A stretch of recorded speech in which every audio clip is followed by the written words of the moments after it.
Meu nome é Guilherme, meu trabalho é relacionado à síntese da fala, que é o 10º capítulo do livro da SpeechChain. A síntese da fala atualmente é um importante mecanismo de interface homem-máquina, está presente em diversos softwares, como nas assistentes digitais, leitores de tela, são utilizados até mesmo no ensino de línguas, em tradutores simultâneos, no próprio Google, na função de tradução, tem a opção de você ouvir a fala traduzida. Isso tudo é feito através de um sintetizador. Para sintetizar a fala, tem diversas técnicas disponíveis, desde as mais rudimentares, que são as acústicas puramente mecânicas, passando pelas eletrônicas, com o uso de componentes eletrônicos e filtros eletrônicos, até as mais modernas, que são as digitais, implementadas por software em computadores. Os sintetizadores acústicos remetem às primeiras tentativas de construir um equipamento que produz fala de forma artificial. Eles são de uma época que não existia energia elétrica do jeito que a gente conhece hoje, muito menos componentes eletrônicos e processamento de sinais. Na imagem a gente verifica um sintetizador desse tipo. Ele é composto por um fole que é conectado a um tubo, e esse conjunto tem a função de simular a glote. O tubo é conectado a uma caixa de madeira e de couro que tem a função de simular o trato vocal. Dentro da caixa de madeira tem estruturas móveis que simulam a língua. Essas estruturas são ajustáveis com a mão mesmo, e quando você ajusta elas, você muda a geometria da caixa. Logo, você muda também as frequências de ressonância do sistema. Então, esse é um modelo fonte-filtro bem primordial. Além disso, existem outros mecanismos que permitem abrir e fechar uma das extremidades da caixa, o que remete à função dos lábios. Os sintetizadores eletrônicos já apresentam a transdução eletroacústica, e o sinal ele já é gerado ali no domínio elétrico e depois ele é transduzido para o meio acústico. Como fonte, a gente tem dispositivos eletrônicos como gerador de funções, né, gerador de sinais, osciladores, amplificadores, e o sinal ele pode ser filtrado por filtros eletrônicos analógicos, feitos com componentes básicos como indutores, capacitores e resistores. E nessa época, com o advento da telefonia, né, das telecomunicações, os engenheiros começaram a perceber que transmitir a forma de onda da voz, propriamente dita, ocupava muita banda, porque as maiores frequências contidas na voz são da ordem de kilohertz, de dezenas, mais de uma dezena de kilohertz. Ao passo que os movimentos articulatórios, né, a variação do envelope espectral, por exemplo, já oscila de uma forma bem mais lenta. Então você precisa atualizar isso a cada 10 milissegundos. Dessa forma, nessa época começou-se a pensar em formas de você extrair características da voz e transmitir ou armazenar essas características descritores, ao invés de lidar diretamente com a forma de onda. Dessa ideia, justamente, que surgem os primeiros vocoders, que são constituídos por um banco de filtros. A princípio, os vocoders possuíam cerca de 10 filtros, e cada filtro é relacionado a um canal, que é relacionado a uma banda de frequência do espectro. Então, com 10 filtros, você tem 10 faixas dentro do espectro da fala. Aí você pode utilizar uma técnica de análise, e observar a saída dos filtros para estimar quanta energia o seu sinal tem em um determinado momento naquela faixa de frequência. Então, com esse tipo de técnica, de certa forma, já é possível extrair os formantes de um sinal de fala. E então os parâmetros desse filtro são extraídos e transmitidos, então o receptor precisa reconstruir o sinal a partir desses parâmetros. O pattern playback é um sintetizador eletromecânico que foi construído pela primeira vez em torno dos anos 50. Ele é bastante interessante porque ele dá uma noção do que hoje a gente conhece como espectrograma. O princípio de funcionamento dele é relativamente simples. Se dá a partir de uma fonte de luz que é modulada a partir de um disco rotativo que tem a função de inserir ali o conteúdo harmônico do sinal. Essa luz ela é refletida em um sensor fotossensível que, por sua vez, é controlado por uma, ele é obstruído por uma fita que possui a representação espectral do sinal desenhada nela. Então, conforme ela vai passando por cima do sensor, ela vai obstruindo a luz em determinados pontos, e isso corresponde às frequências dos formantes. Uma das características desse sintetizador, assim, ele é bastante rudimentar e a fala produzida por ele, ela tem um aspecto bem mecânico, porque ela é muito monótona, tendo em vista que o estímulo aplicado, né, como fonte, ele não varia. Então, ela é monótono e pelo fato desse espectro no filme plástico ser desenhado de uma forma bem artesanal, ele possui poucos detalhes do conteúdo espectral do sinal. Nesse slide, a gente observa um sintetizador de formantes. Esse sintetizador ele já é um sintetizador totalmente eletrônico. Ele parte do mesmo princípio de gerar um estímulo e depois filtrar ele. A geração dos estímulos, feita por geradores de sinal, osciladores, possui pelo menos dois estímulos diferentes. Um estímulo é referente aos sons vozeados, que é o buzz, e é um som que parece uma campainha, é um som periódico, que tem uma estrutura harmônica rica, remetendo mesmo ao pulso glótico. Já para os sons não vozeados, o estímulo ele é modelado como um ruído, e é usado nas situações que, por exemplo, existe um cochicho ou então uma constrição no trato vocal que produz alguma consoante fricativa. Nesses casos, o estímulo vem dessa fonte modelado como um ruído. Os filtros eletrônicos, eles representam cada um formante, ou seja, cada um dos filtros tem uma frequência de ressonância que corresponde à frequência de ressonância do trato vocal em uma determinada condição. Usualmente são implementados 3 ou 4 filtros, ou seja, avalia-se os 3 ou 4 primeiros formantes do sinal. E na síntese e análise de fala, geralmente trabalha-se com os 3 primeiros formantes mesmo, porque eles já são suficientes para caracterizar as vogais. Esses filtros eles podem ser conectados em série ou em paralelo.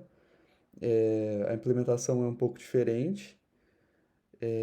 A implementação em série ela é mais adequada para as vogais, ao passo que a conexão em paralelo ela é melhor para reproduzir sons não vozeados, ou seja, sons de consoantes.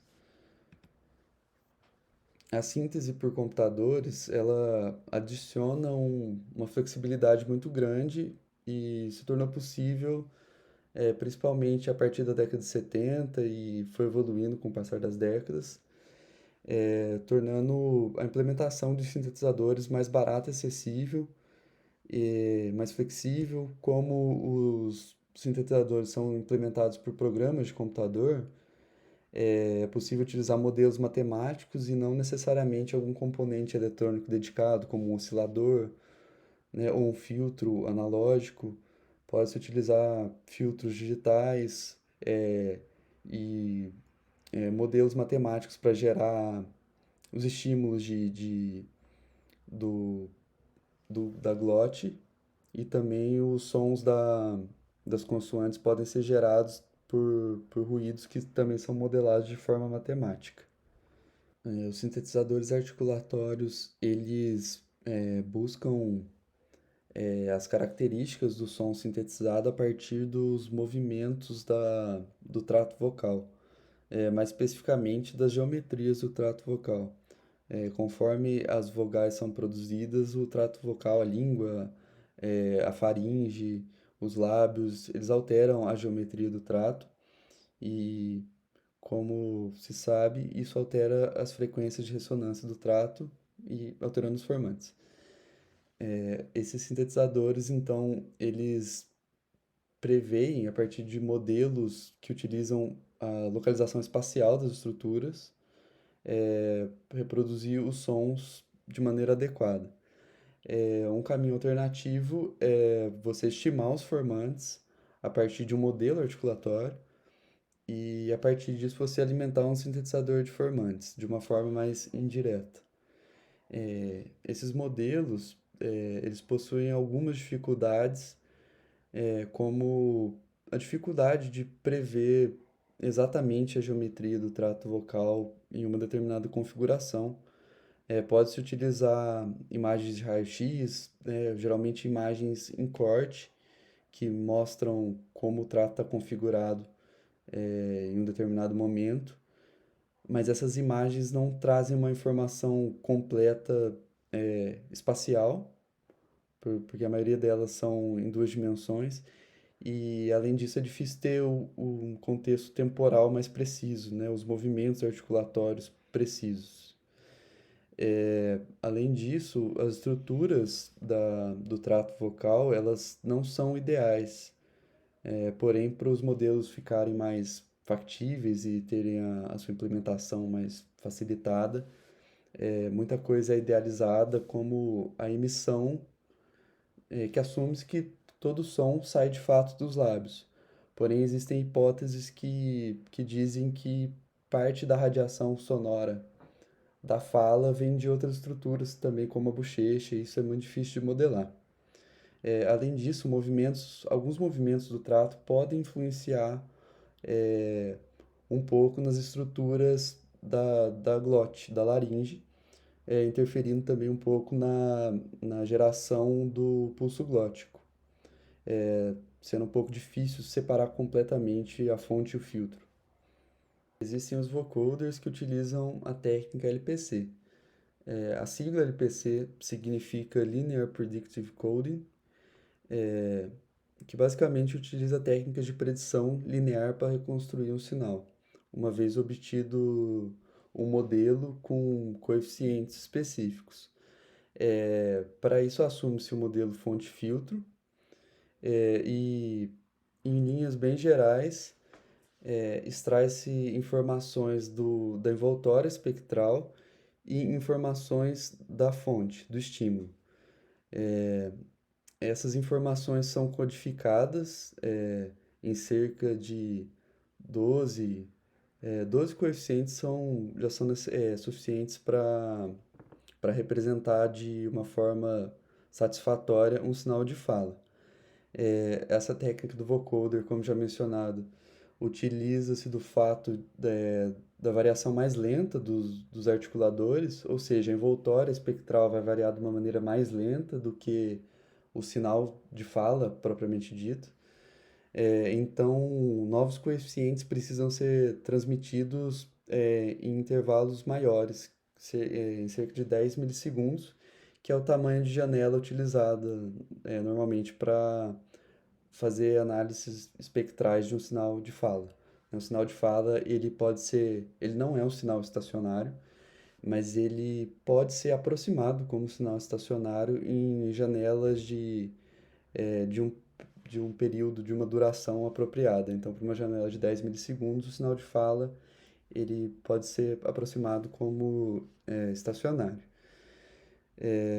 Então, essa técnica, ela primeiro extrai as informações do envelope, né, da envoltória espectral, a influência da envoltória ela é removida, e então estima-se os parâmetros da excitação por um método conhecido como filtragem inversa, e a partir disso você tem um modelo fonte-filtro.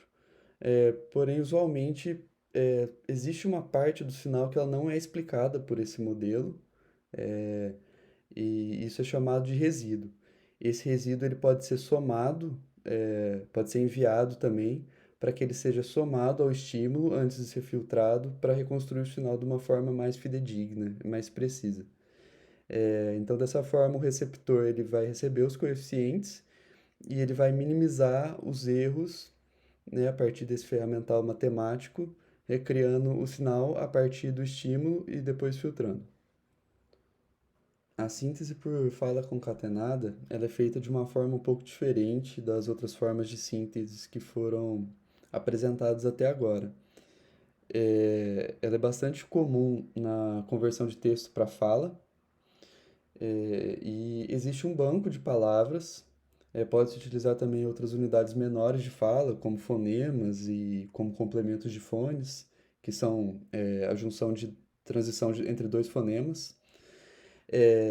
Essas informações, esses exemplos, né, de áudio são normalmente gravados por humanos e não sintetizados, e eles ficam nesse banco de palavras associados a um texto.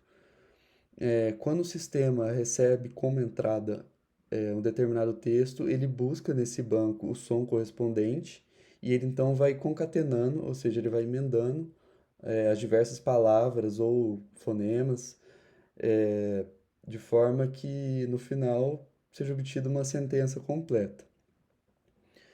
Uma, uma grande desvantagem desse método é que, usualmente, existe um exemplo de som para cada palavra. E as palavras ou fonemas variam muito, tem a sua pronúncia, ênfase, aspectos prosódicos muito variados de acordo com o contexto em que elas se encontram. Então, quando você possui um único exemplo para cada palavra e você concatena ela, usa ela em diferentes frases, de diferentes formas, isso acaba soando de uma forma muito mecânica e artificial.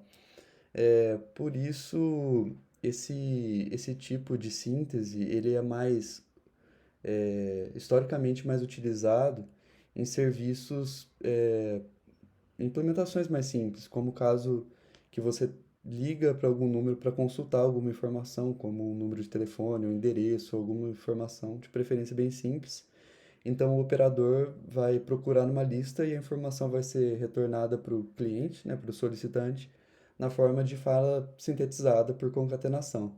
No caso de dígitos, esse problema, né, da prosódia ele não fica tão acentuado como no caso da síntese de uma fala mais elaborada, né, como de um texto.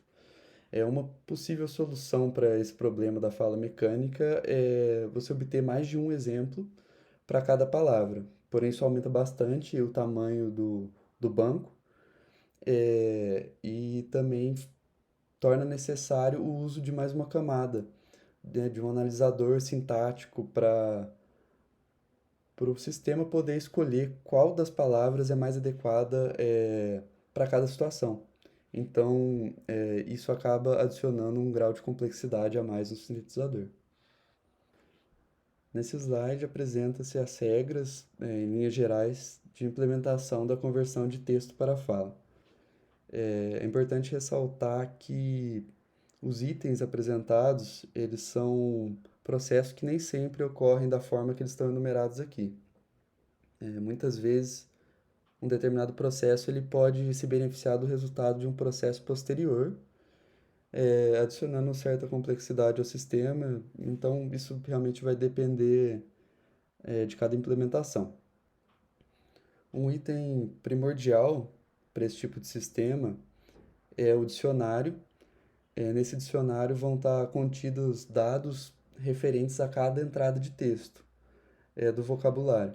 Então, se a unidade de fala escolhida é a palavra, para cada palavra do vocabulário vai ter um item no dicionário contendo características como os parâmetros acústicos, né? Então, a transcrição fonética, a indicação das bordas das sílabas, o estresse das sílabas, qual é a sílaba tônica, por exemplo.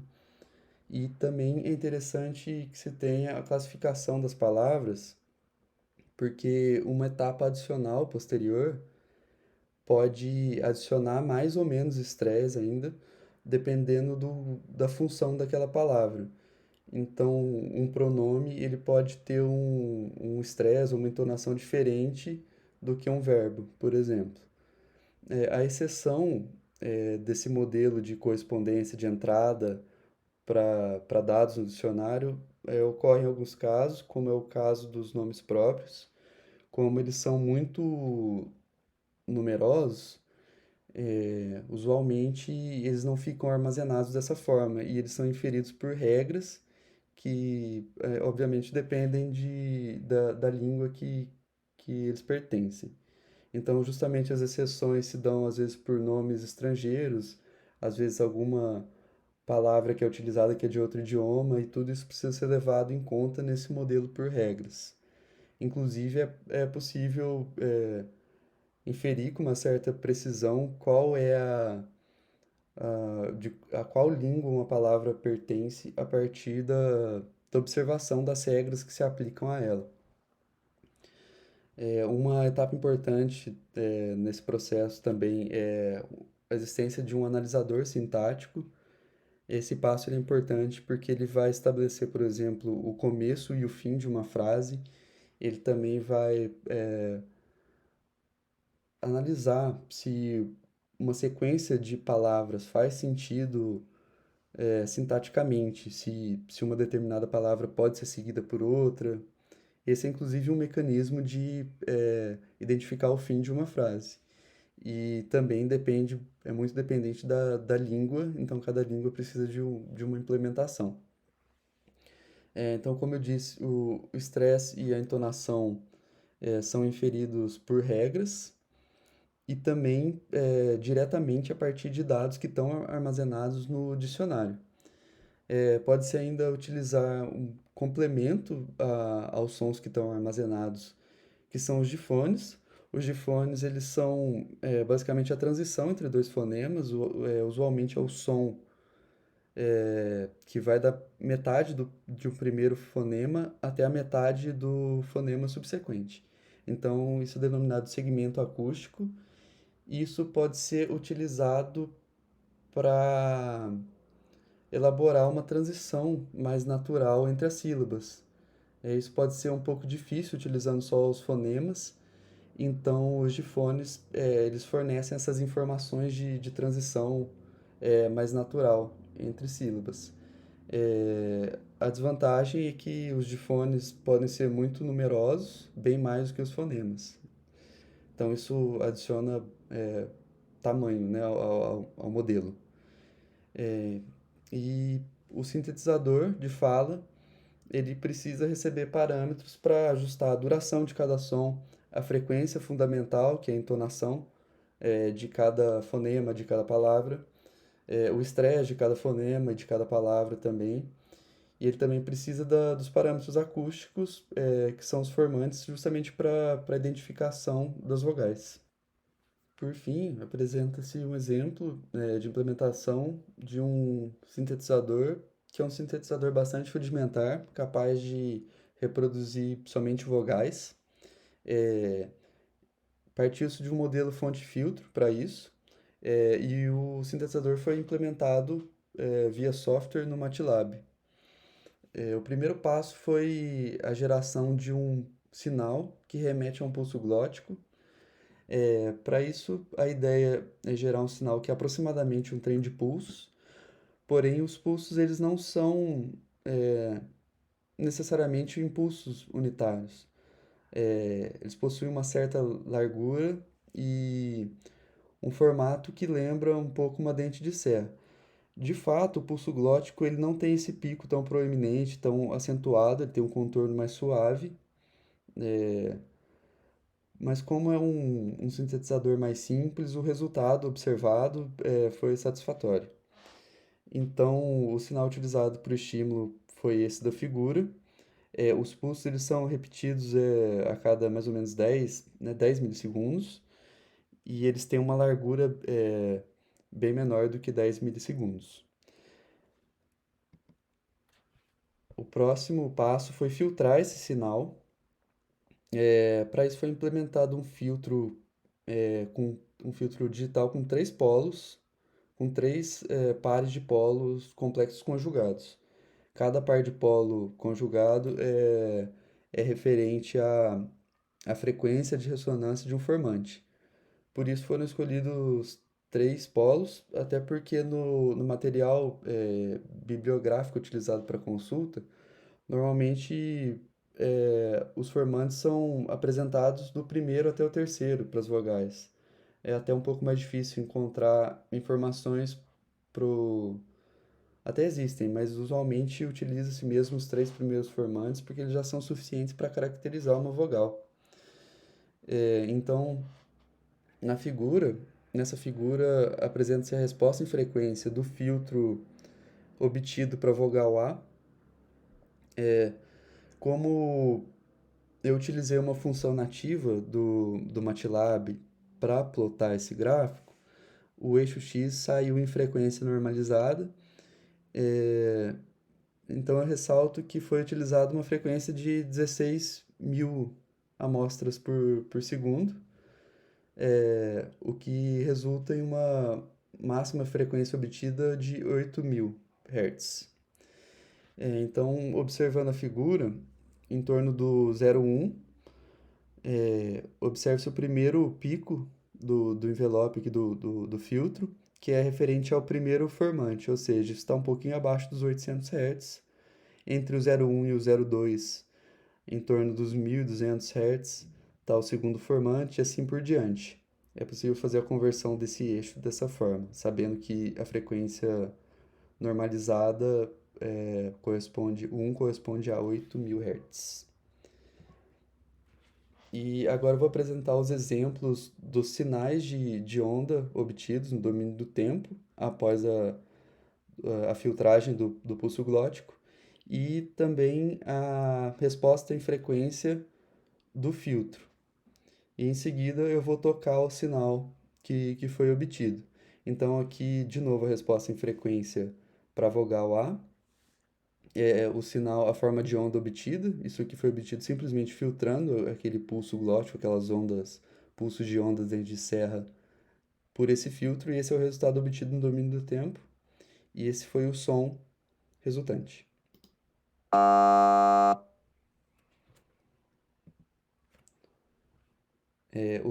Os valores dos formantes foram ajustados para a vogal E.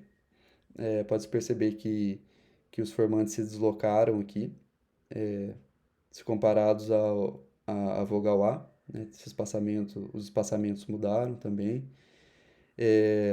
A forma de onda é mais difícil inferir características do sinal a partir da forma de onda, mas mesmo assim é interessante observar em vogais que possuem maior proeminência em formantes de frequência mais altos, dá para ver que a forma de onda ela é um pouco mais abrupta, enquanto as vogais como U possuem um contorno um pouco mais suave.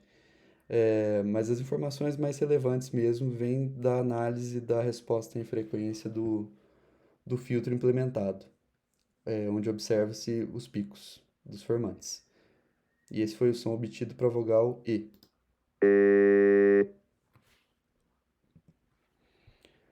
Esse é um caso que a onda obtida apresenta um conteúdo harmônico mais rico. Isso fica evidente aqui na resposta em frequência desse filtro para a vogal I.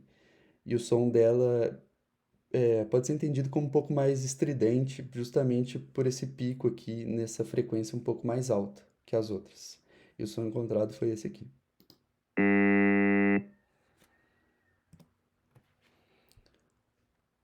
Agora, para vogal O, novamente os valores da forma de onda. Agora, de novo, um pouco mais suave. E aqui a resposta em frequência do filtro para esse caso e o som obtido.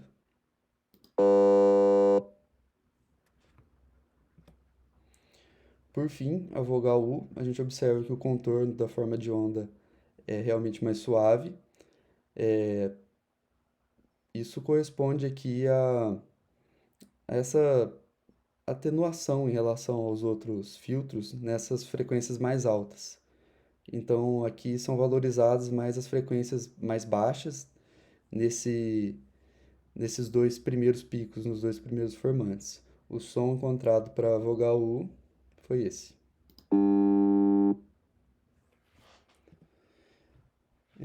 E por fim, como esse sintetizador é capaz de reproduzir o som de vogais, ele é capaz de falar o dialeto mineirês, que foi construído a partir da concatenação dos sinais das vogais mostrados anteriormente.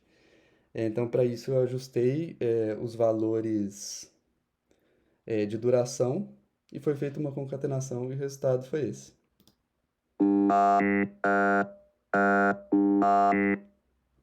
Fica claro que um sintetizador tão simples, ele soa bastante artificial, né? Não tem todos os fatores que eu mencionei de estresse, nem de entonação, então tem o problema da fala ser muito monótona.